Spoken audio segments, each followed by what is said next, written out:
j'ai fait le choix, et je m'en souviens très bien, j'ai fait le choix conscient de me dire, ok, pour survivre, je dois changer pour avoir des attitudes plus masculines.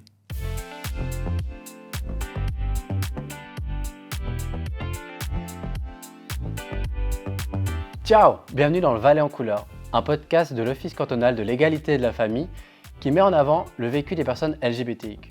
Aujourd'hui, on rencontre Franiel, Lionel et Liam pour parler des masculinités. Que ce soit les stéréotypes de genre ou nos parcours personnels en tant qu'hommes, ça veut dire quoi être un homme gay ou un homme queer en 2025 ? Bon épisode. Bienvenue pour cet épisode du podcast Le Valais en couleur. Je me réjouis de passer ce moment avec vous et d'aborder le thème des masculinités ou de la masculinité avec vous. Justement, j'avais envie de parler de la question des masculinités et c'est vrai que jusqu'ici, c'est pas vraiment eu l'occasion de réunir 4 hommes gays ou 4 hommes queer pour parler de cette thématique. Soit on a des hommes cis qui parlent de ce thème ou alors on met des femmes autour de la table pour parler de la masculinité. Et moi, j'avais envie aussi de voir votre regard à vous et d'aborder ce thème avec vous. Et du coup, merci d'avoir répondu à l'invitation et d'être là avec nous aujourd'hui. Et bienvenue. Merci beaucoup. Est-ce que tu commences par te présenter, me dire qui tu es ? Oui, volontiers. Je m'appelle Franiel, je suis humoriste drag queen, animateur télé et je crée des vidéos humoristiques sur le net. Et voilà. Pourquoi Franiel ? Oh, Franny, c'est venu parce que y a des amis à moi qui m'appelaient toujours Franny quand j'étais en coloc. J'étais un peu plus jeune que vous autour de la table. Mais Elle, à cause du magazine Elle, que j'adorais lire quand j'étais plus jeune. Moi, je m'appelle Liam, je suis encore étudiant à Martigny, à l'ECG. Je suis passionné de théâtre et de danse. Je viens de Chamoson. Et j'ai moins de choses à raconter que toi, mais dans la vie, je suis étudiant, je donne des cours de danse, je suis animateur socioculturel avec les enfants. Ah, trop bien. Ouais, c'est cool, c'est pas mal. Alors, moi, je m'appelle Lionel, je suis comédien et metteur en scène de théâtre. J'habite à Sion, j'ai grandi en Valais, et voilà. Est-ce que par Franny, c'est un moyen aussi d'aborder la masculinité sous une forme ou une autre pour toi ou pas du tout ? Pour moi, la masculinité, déjà, elle n'a aucun rapport avec l'extérieur, dans le sens la barbe. Moi, quand je suis en Franny, je sais que je ne suis pas une femme. Tu vois, je me maquille, j'adore ça. Mais comme j'adore quitter ma perruque et le matin me lever démaquillée, dégueulasse, dans le sens où voilà, je suis un homme, je sais que je suis un homme et je suis bien, mais je ne me pose jamais la question. Des fois, j'ai des petites remarques sur Internet, c'est rare, où ouais, mais t'es il ou elle ? Mais moi, je ne me pose pas la question si je suis il ou elle. Je sais qui je suis, puis je n'ai pas besoin de l'approbation de quelqu'un pour me dire si je suis un garçon ou une fille. Ce n'est pas eux qui vont dire qui je suis. Moi, je sais que je suis un garçon et je suis bien, mais je suis très bien aussi quand je me maquille et que je suis en drag queen. Je me sens très bien en femme et j'adore ça. J'adore exploiter les deux parties. Toi, Lionel, tu as déjà abordé ces thèmes-là, la masculinité ou autre, dans le théâtre, soit par l'écriture, soit par un rôle ? Oui, dans le spectacle que j'ai créé en 2023, qui s'appelle Les Effleurés. En fait, c'est un spectacle qui traite d'une agression sexuelle vécue dans l'adolescence et qui, de là, décline un peu, parle un peu de mon rapport au corps, à la pudeur, au regard, à la violence et à la douceur. Enfin, du coup, oui, ça parle de ça, je crois, parce que ça parle aussi de comment moi, je me suis construit à partir de cet événement. Et c'était très intéressant, je me reconnais aussi dans ce que tu dis, parce qu'en fait, c'est un spectacle dans lequel clairement, ça parle de relations entre hommes. Les scènes qui sont jouées et qui sont écrites, elles parlent de relations entre hommes. Et j'ai aussi eu beaucoup de retours d'hommes de 40, 50, 60 ans, cis, hétéros, qui en fait ont été très touchés par le fond ou par ce que ça disait de la relation ou ce que ça disait du rapport au corps. Et ça m'a j'avais très peur de jouer ce spectacle parce que c'est la première fois justement que j'abordais des thématiques comme ça. Et du coup, c'était très beau de voir qu'en fait, on se réunissait à l'endroit de la relation, peu importe. C'était quoi? Tu dis, j'avais très peur de jouer ce spectacle. Pourquoi celui-ci plus qu'un autre? Parce qu'il est très personnel. Moi, mon endroit de travail, c'est vraiment la fiction. Donc, en fait, j'écris des pièces qui sont des fictions. Et là, vraiment, c'est la première fois où j'arrive sur scène et je raconte un événement qui m'est arrivé en tant que moi-même. Et je parle de moi, de mon rapport au corps.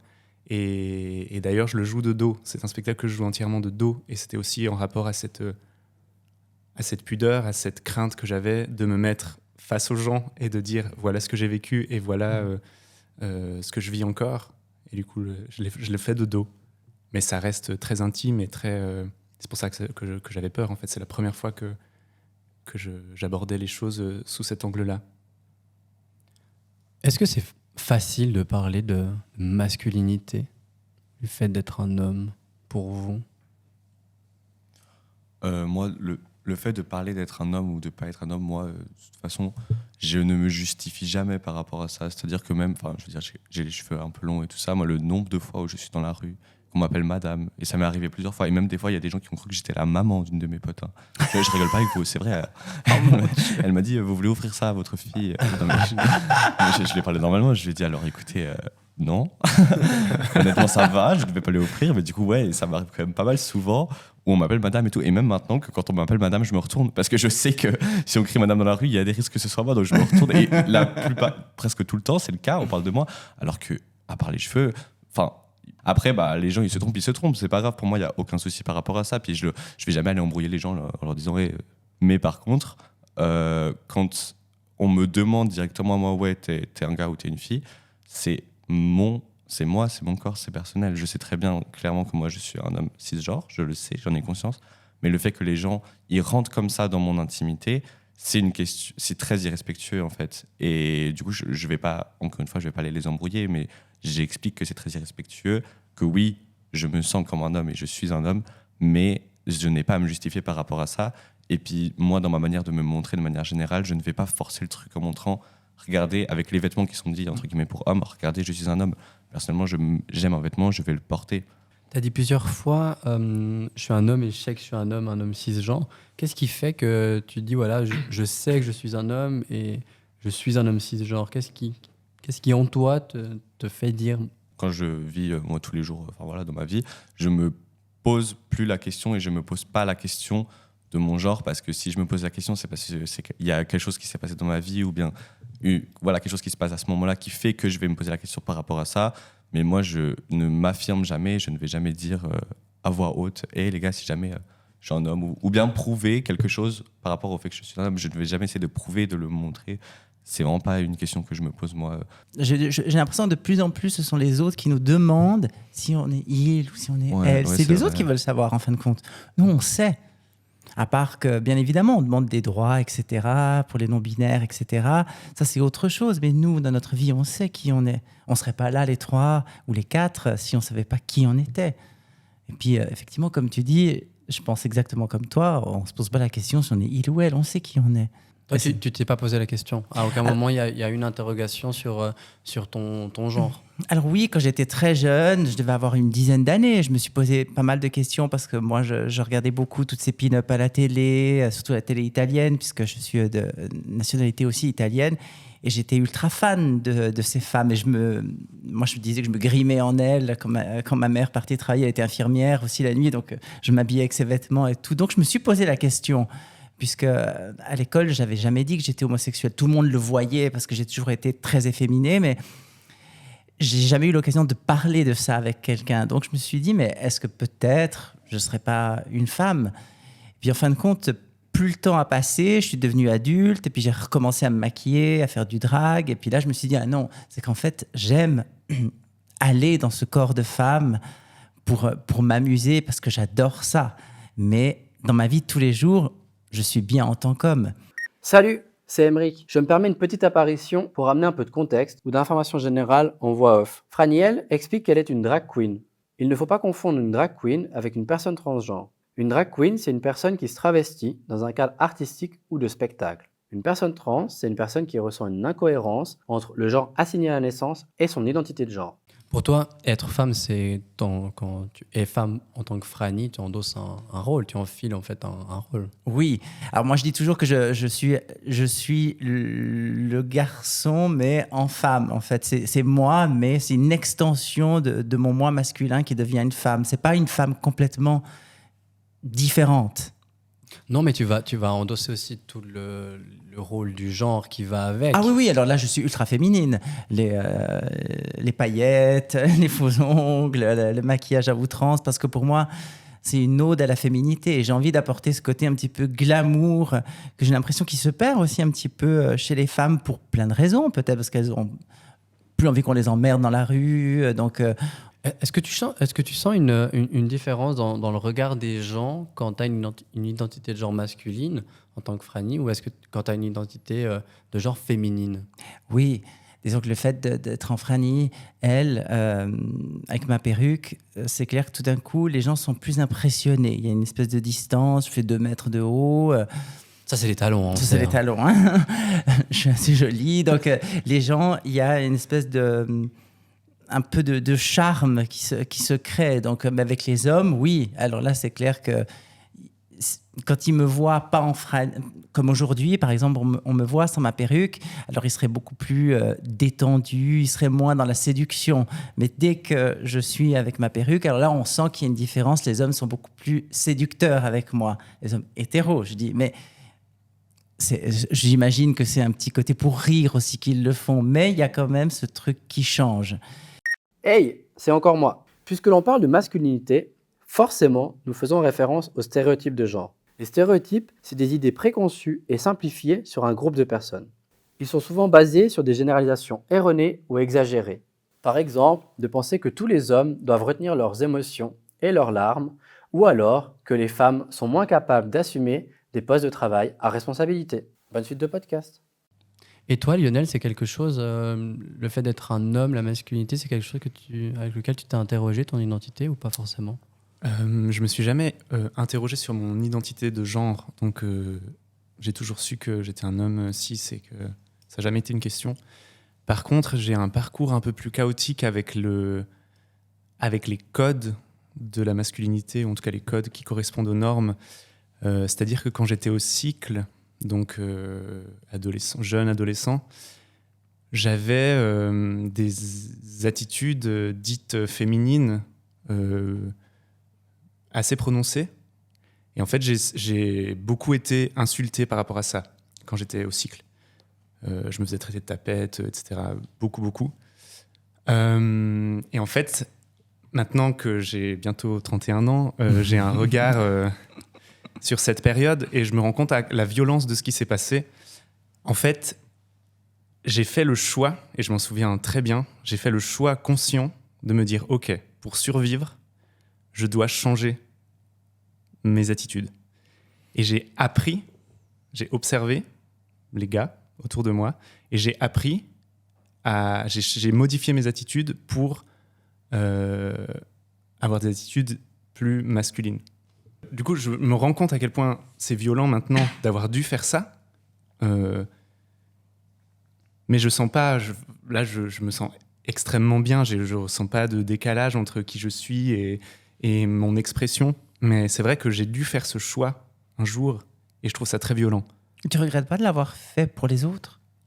Dans le sens, tu as changé pour le regard des autres. Tu aurais pu rester comme tu étais. Bien sûr, ouais. Non, en fait, je regrette pas. Mais je me rends compte que c'est des choses qui reviennent dans ma vie. Par exemple, en 2021, donc il y a 3 ans, je jouais dans un spectacle ici à Fuy et la chorégraphe metteuse en scène voulait que dans une scène, je porte une jupe. Et ça a été extrêmement difficile pour moi parce qu'en fait, ça a été tellement un parcours de rentrer dans ces cas, enfin, de correspondre à ces normes pour qu'on arrête de m'insulter. Qu'en fait, le jour où elle m'a dit j'aimerais que dans cette scène tu portes une jupe, je suis arrivé un matin, vraiment j'ai pleuré, j'aurais dit il faut qu'on parle, c'est hyper difficile pour moi, je sais pas si j'en suis capable de mettre une jupe et d'aller devant un public. Et du coup c'était génial parce qu'on en a parlé ensemble, elles m'ont vachement soutenu et en fait j'avais envie de le faire et j'ai dit j'ai envie de le faire mais c'est dur. Et je l'ai fait et j'étais trop content. Incroyable. Vraiment mais du coup Tu vois, c'est rien du tout. Mettre une jupe. Non, alors c'est pas moi qui va dire Oui, ça. mais justement, ça peut paraître ridicule, mais c'était énorme pour moi. Ouais, Et ouais. par rapport à tout ce parcours, c'était vraiment difficile, quoi. Et même maintenant, je vais en soirée, si je vais à une soirée techno et que je me mets des paillettes sur le visage, c'est déjà beaucoup pour moi. Mais j'ai de plus en plus envie de faire des petites choses comme ça et je me les autorise. C'est Mais c'est génial. vrai que par rapport à comment je me suis construit par rapport à ça, eh ben c'est... Ouais, voilà. Qu'est-ce qui fait que tu te l'autorises maintenant et peut-être pas là maintenant à la trentaine, etc., mais pas forcément avant? Parce que je pense que je me suis convaincu pendant très longtemps que du coup, je voulais absolument plus brouiller les pistes. En tout cas, je voulais à un moment donné, j'ai voulu que ce soit très clair que j'étais un homme et que, même si c'est violent, et maintenant je me dis, ok, en fait, de quoi j'ai envie? Qu'est-ce qui me fait plaisir? Et si ça me fait plaisir de porter des paillettes à une soirée, ben, je vais le faire. Mais du coup, c'est vraiment un processus. En fait, je sais qui je suis. Je suis au clair aussi avec mon expression, comment j'exprime ça. Mais en fait, de quoi j'ai envie et... Ouais, je me repose la question, je pense, que je me suis... Est-ce que ça ferait est-ce que ça ferait de toi moins un homme quand t'as des paillettes? Est-ce que t'as l'impression que quand t'as des paillettes, t'es moins un homme que quand t'es là avec nous sans paillettes? Mais bien sûr que non. Mais c'est juste qu'à cet âge-là, en tout cas, au moment où on m'a renvoyé ça, pour m'en sortir, j'ai fait le choix de rentrer dans le moule, quoi. Et ça me fait super écho ce que tu racontes. Bah, nous, on est la même année, on est de la même génération avec Lionel. Et je pense que j'étais à l'école dans les mêmes périodes de vie du coup. Et j'ai vécu des choses similaires, hein, pareil, où je pense que j'étais attaqué sur mon orientation sexuelle et affective par mon expression de genre avant même que moi j'ai compris qu'est-ce que c'était déjà d'aimer quelqu'un. Et puis ensuite que en fait j'aimerais des hommes. Donc c'est vrai que depuis j'ai toujours entendu des remarques sur t'as une voix aiguë. Alors, après j'ai mué donc On entend. j'ai changé de voix. Mais enfin j'avais vraiment une voix hyper aiguë. En plus j'arrêtais pas de parler donc du coup les gens disaient, c'est pas possible. Si, il parle tout le temps et en plus il a une voix super aiguë. Et puis sur mon attitude etc. Et je me souviens j'ai vraiment des flashbacks de moments où je faisais du basket et puis des fois t'es assis sur le banc comme ça au basket et puis t'en as un qui prend comme ça tes genoux puis qui dit mais décroise tes genoux ça fait tapette ou bien dire mais en fait il faut que tu écartes les jambes parce qu'un mec ça se met comme ça, on fait du basket dans une équipe de gars. Ouais. Puis moi là j'ai 11 ans 12 ans puis je me dis ok je comprends pas, enfin moi j'ai toujours depuis tout petit croisé mes jambes, j'ai jamais vu en fait quelque chose de genré ou de sexualisé là-dedans. Puis du coup, c'est petit à petit en fait que j'ai adopté inconsciemment, je pense, c'est moins consciemment que comme tu l'exprimes toi. J'ai pas forcément à un moment dit il faut que je fasse comme ça. J'ai pas eu cette prise de conscience là, mais j'ai compris en fait que s'il y avait certaines mimiques ou certaines attitudes corporelles qui jouaient pas, que j'ai corrigé, que j'ai adapté. Et puis, en fait, qui, je pense vraiment à un moment donné, me pesait. Même après que j'ai fait mon coming out, que j'ai compris qu'en fait, je vivrais des sentiments pour les hommes, j'avais quand même adopté ces comportements-là. Et puis, effectivement, je pense que c'est vers arriver à la trentaine où, effectivement, il y a un peu une réaffirmation de me dire, mais maintenant, stop, j'ai plus envie. Mais parce que adopter les codes masculins, c'était se protéger des violences. Pour moi, c'était vraiment ça, et c'est ce que j'entends dans ce que tu dis. Alors qu'aujourd'hui, je me dis, merde, si je dois vivre de violence, j'en ai pas envie, hein, j'en ai toujours pas autant envie qu'à l'adolescence, mais au final, j'ai envie de vivre pour qui je suis, puis en fait, acceptez-moi comme je suis, puis si je croise les gens, je croise les gens, puis en fait, ça vous dérange, regardez ailleurs, mais je comprends complètement ce que tu vis, parce que j'ai moins conscient vécu la même chose, et je pense que ça a été un poids pendant vraiment longtemps pour moi, même si ça n'a jamais forcément remis en question mon identité. C'est vrai que je ne me suis jamais questionné sur mon identité de genre, mais je pense qu'avant de travailler dans la thématique, je ne faisais même pas forcément la distinction. Moi, c'était comme ça, puis il n'y avait pas forcément de questionnement. Par contre, c'est vrai que j'ai rencontré des personnes qui ont vraiment un questionnement sur l'identité de genre ou qui ont se ressentent une non-binarité ou qui ont un besoin de faire une transition. Et ça, je peux que comprendre, même si moi, je l'ai pas exploré. Par contre, je peux apprendre de ces personnes en parlant avec elles, puis qu'elles m'expliquent qu'est-ce qu'elles ressentent. Mais effectivement, je pense que nos générations, puis je dis nos générations parce que je pense qu'on n'est pas trop éloignés non plus avec toi, Franny, on a vécu un peu avec ce poids du fait qu'il faut être un mec. Et je sais pas, toi, Liam, qui est peut-être un peu plus jeune que nous, comment tu vois ça? Mais je trouve ça hyper intéressant parce que ce que vous racontez par rapport à ce que vous avez vécu aussi, que votre adolescence et tout ça, je l'ai vécu aussi, personnellement. Ce qui a été très différent pour moi, ça a été que, bon, déjà, moi, j'ai vraiment grandi dans le monde des bisounours, c'est-à-dire que pour moi, toute mon enfance et même le début de mon adolescence, il y avait pas de violence, il y avait rien, tout le monde s'aimait et tout ça. Oh. Et aussi que aussi, j'ai vécu ce truc où justement, je me faisais insulter, les gens ils s'écartaient quand je passais dans les couloirs, les groupes de gars et tout, comme si j'étais un animal et tout ça. Et en fait, je me rendais pas compte, ça me faisait extrêmement mal, vraiment, ça m'a détruit, mais je me rendais pas compte. Et c'est une fois où j'en ai discuté avec d'autres gens et qu'ils ont commencé à évoquer les termes d'harcèlement, ils ont commencé à me poser des questions sur comment je me sentais et je me suis dit ah ouais, c'est autant grave que ça, mais je m'en rendais pas forcément compte en fait de tout ça. Et au moment où j'en ai pris conscience et de tout ça, j'ai pas eu ce questionnement de ok, comment je dois me comporter maintenant, parce que j'ai toujours eu ce comportement plus féminin et tout ça, enfin au niveau des hommes et même des femmes aussi, j'ai toujours eu ce comportement là. Je me suis pas vraiment posé la question, mais je me suis surtout dit non, du coup je me suis pas dit, mais genre ça s'est plutôt passé comme j'ai eu un bon entourage qui m'a vraiment un très très bon entourage et que j'ai toujours maintenant, qui m'a vraiment montré que je pouvais être qui je voulais et que je pouvais m'affirmer comme je voulais sans me faire insulter et comme j'étais, et je suis encore maintenant beaucoup avec eux, que je passe pas mal de temps avec eux. Au fil du temps, j'ai vraiment osé me comporter comme je voulais. Puis aujourd'hui, si j'ai envie de porter des paillettes, aujourd'hui, ça fait quand même pas quelques années, mais ça fait quand même un peu de temps que j'ose maintenant vraiment me dire ok, j'ai envie de porter des paillettes, je vais porter des paillettes, j'ai envie de m'habiller de cette manière, je vais m'habiller de cette manière. Comme par exemple, comme je disais, j'ai un trio de danse où on rend hommage à des grands chanteurs et tout ça. Là, on a fait sur Beyoncé. Moi, je suis trop content de dire aux gens, venez nous voir danser sur Beyoncé, on est trop stylé, on est trop beau, parce que j'assume totalement et puis on est trop content par rapport à ça. Après, c'est sûr qu'il y a des gens qui kiffent moins. Moi, il y a déjà des gens qui ont fait des remarques par rapport à ça, mais je m'en fiche. Je pense que ça a dû être tellement compliqué pour vous et qu'il y ait encore des traces aujourd'hui, parce que du coup, moi, je sais pas vraiment c'est quoi ça, de devoir justement prendre conscience, comme tu as dit, ou bien justement pas en avoir conscience, de se mettre dans des cases pour pas se faire insulter. Je sais pas vraiment ce que c'est. Et honnêtement, je me sens chanceux de pas avoir à affaire à ça et d'avoir eu cet entourage justement qui m'a permis de m'affirmer, parce que maintenant je me dis ok, si je les avais écoutés, ou si j'avais écouté mon moi intérieur qui me disait de me priver de ce que je voulais, et encore aujourd'hui, je serais certainement pas autant épanoui aujourd'hui sur qui je suis et sur ce que je fais, et puis j'oserais pas autant m'affirmer. Puis en fait, je leur aurais donné raison. On a vécu la même chose, je veux dire, les quatre aussi, Oui. tout ça. Les prochaines générations vivront la même chose si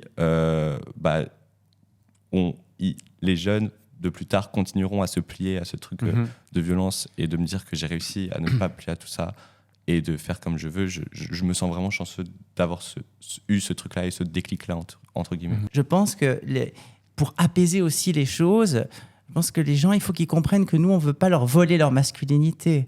On veut juste leur montrer qu'il y a plusieurs sortes de masculins. Pas que ce qu'eux, ils ont connu, mais que nous, on ne veut pas non plus contaminer la planète pour que tous les mecs mettent des paillettes, pour que tous les mecs deviennent des drag queens. C'est pas du tout ça. Et je pense que il faut maintenant qu'on puisse discuter tranquillement en leur disant que voilà, nous, on est comme ça, mais que eux, s'ils restent comme ils sont depuis des années, ça nous dérange pas. Moi, ça me dérange pas d'avoir un mec qui est un petit peu macho, qui adore le foot. Je trouve ça super. J'ai rien contre. Je veux pas qu'il disparaisse. Je veux juste qu'il nous laisse une petite place. C'est juste ça. On voit que vous deux, vous avez réussi comme ça à dire je suis qui je suis et j'arrive à affirmer. Ça n'a pas forcément été le cas pour nous deux. Toi, quand tu entends le positionnement de Franny ou le vécu de Liam, comment ça fait écho chez toi, puis comment ça fait écho chez le Lionel de 15 ans? Moi, j'ai beaucoup d'admiration pour vous, parce qu'effectivement, moi, j'ai pas été capable, en tout cas, de rester comme j'étais à ce moment-là. Et des fois, je me pose la question de comment serait ma vie si j'avais fait un choix différent, comment je serais, qui je serais, est-ce que je serais quelqu'un de différent, je sais pas. Mais en tout cas, j'ai beaucoup d'admiration pour ça. Et c'est vrai qu'à posteriori, je me trouve lâche, mais parce que c'est un regard un peu dur, puis que maintenant, avec l'âge et l'expérience que j'ai maintenant, je ferai les choses différemment, je pense. Et pour moi, le grand drame de cette histoire, il n'est pas tellement lié à moi, mais du coup à ce que je représente, tout ce que j'ai pu représenter, parce que le nombre de fois où je me suis retrouvé, surtout en Valais, surtout peut-être dans des villages, dans des groupes de mecs, dans des soirées, et tout le monde sait que je suis gay, enfin je veux dire, c'est pas du tout un secret, et je le cache pas du tout, mais le nombre de fois où on m'a dit cette phrase qui est non mais toi tu me déranges pas, je la compte même plus. Et quand j'avais 18 ans, c'était une réussite pour moi qu'on me dise ça. Parce qu'en fait, ça voulait dire que j'avais réussi à correspondre à cette chose qui fait que j'étais accepté par les hommes. Et aujourd'hui, mais j'ai envie de leur péter la gueule aux gens qui me disent ça. Parce que c'est vraiment représentatif d'une homophobie systémique extrêmement violente. Et du coup, maintenant, j'ai plus du tout la même attitude quand on me dit « toi, tu me déranges pas ». Et Tu dis quoi maintenant quand on dit toi tu me déranges pas? Ça dépend mon humeur, ça dépend le mood, ça dépend la soirée. Ça dépend qui aussi, je pense. Ça dépend qui. Soit je rentre dans un débat, soit je dis clairement ce que tu dis est vraiment violent et ça me fait pas du tout plaisir. Parce que c'est fait pour faire plaisir. On me dit ça en pensant il va être trop content que je lui dise, ce qui a été le cas à un moment donné quand même, mais ce qui n'est plus le cas. Ouais, mais je sais plus ce que c'était la question de base. Mais je crois qu'en fait, quand on grandit comme ça, voilà, on appartient à un groupe, je veux dire à l'école, il sépare filles, garçons, etc. Et puis à un moment donné, en fait, vous êtes dans le groupe des garçons, mais vous faites entre guillemets tâche, vous dépareillez les autres garçons.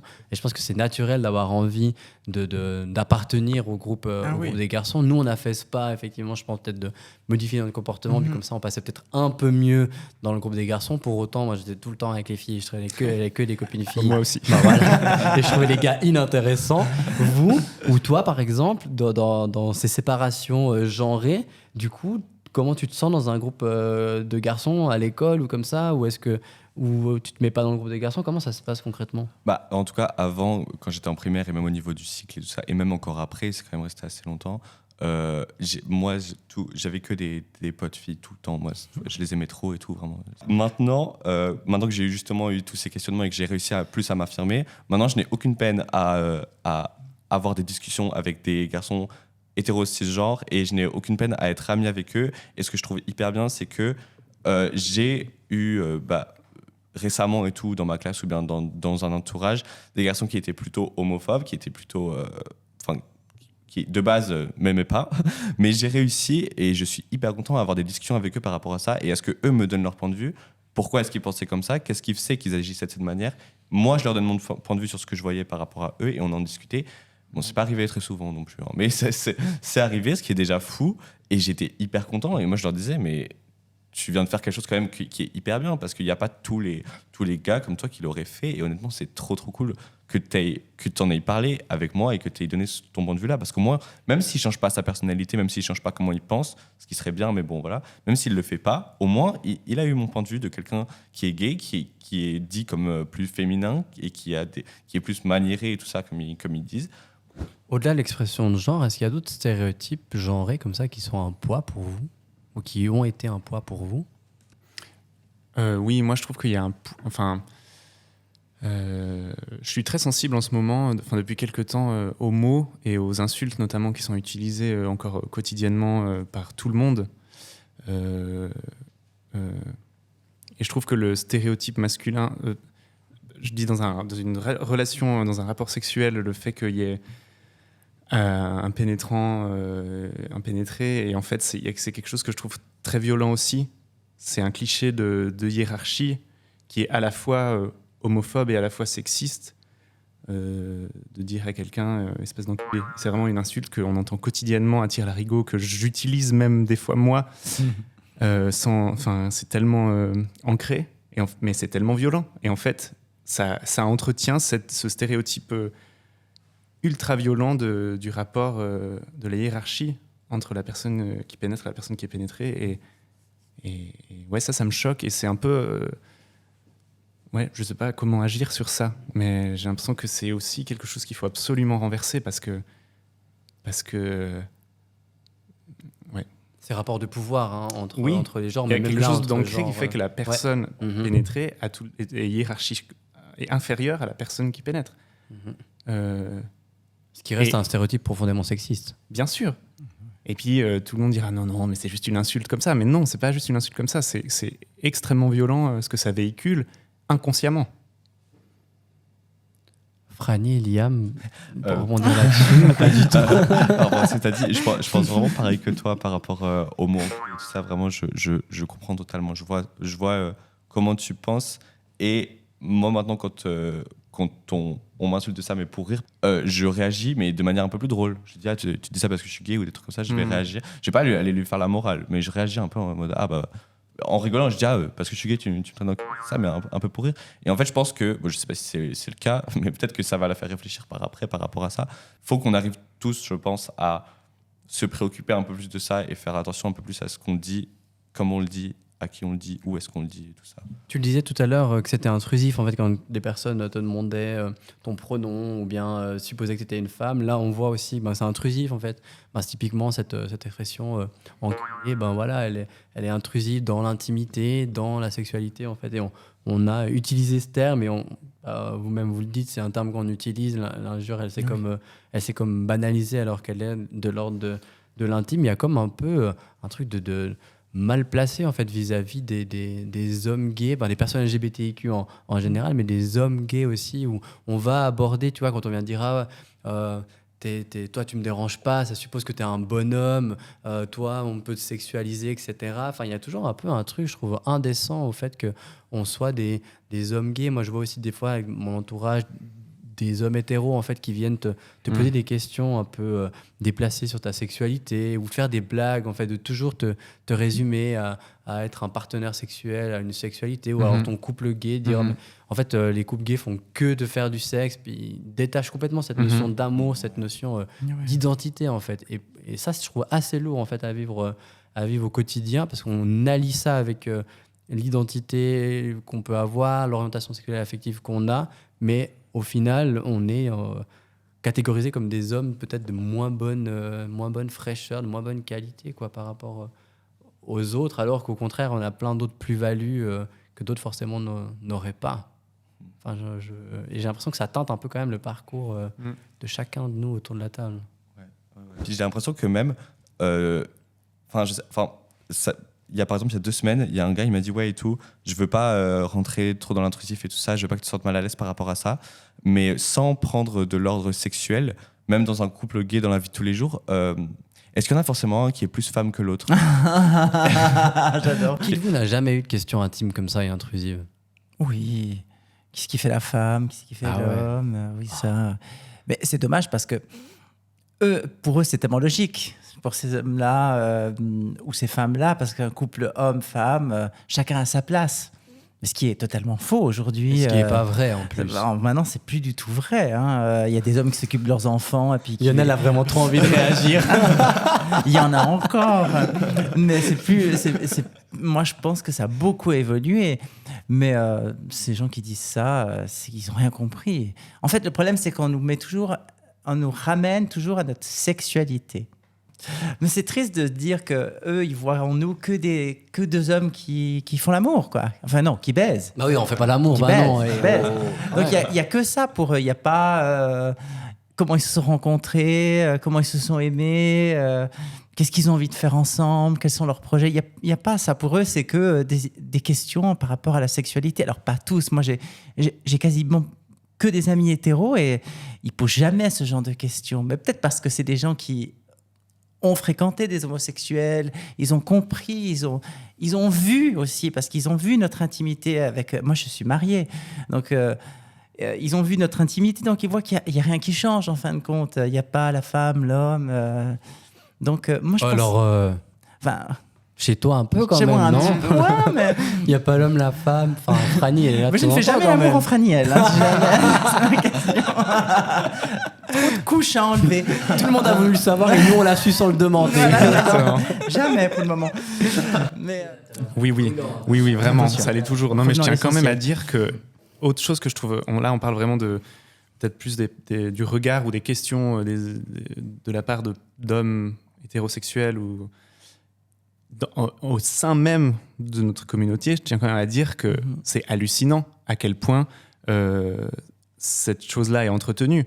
Oui. Et à quel point certaines personnes nous mettent dans un rôle et c'est catégorisé. Je fais ça, tu fais ça. Et moi, j'hallucine, en fait.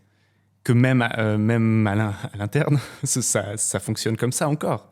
Hop, c'est de nouveau moi. Ici, Lionel fait référence aux discriminations qui peuvent être vécues entre personnes LGBTIQ. C'est vrai, ce n'est pas parce que nos identités se ressemblent qu'il n'y a pas de discrimination. Il existe des formes de rejet entre personnes LGBTIQ, notamment en référence aux croyances religieuses, aux caractéristiques physiques, au genre de la personne ou encore au statut sérologique positif au VIH. Par exemple, dans le Swiss Panel LGBTIQ de 2021, à la question « Dans quel contexte avez-vous vécu la discrimination au cours des 12 derniers mois ?», il apparaît que plus de 20% des personnes LGBTIQ estiment avoir vécu des discriminations par d'autres personnes LGBTIQ. Il est donc nécessaire de sensibiliser au mieux vivre ensemble, notamment auprès des lieux communautaires pour baisser ces vécus de discrimination. Bonne suite de podcast.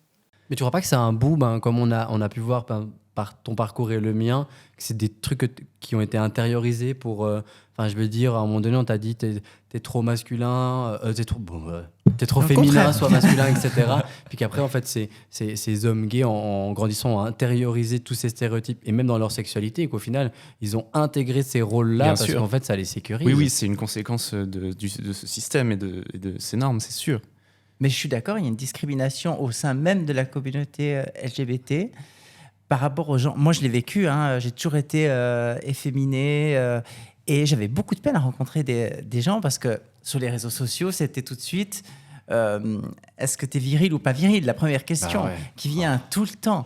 Donc, moi, maintenant, j'assume mon mari même tel que je suis. Ça fait bientôt 10 ans qu'on est ensemble. Donc, et lui, il est hyper viril, tout ce que tu veux. Mais moi, je trouve dommage pour les nouvelles générations comme lui qui ont envie de s'assumer, mais que on est discriminé même dans notre propre famille. C'est quand même terrible de se dire qu'on se bat tous pour la même chose, mais que tu mets un petit peu de paillettes, tu as un petit peu un geste qu'il ne faut pas, tu es tout de suite mis dehors, ou alors même physiquement.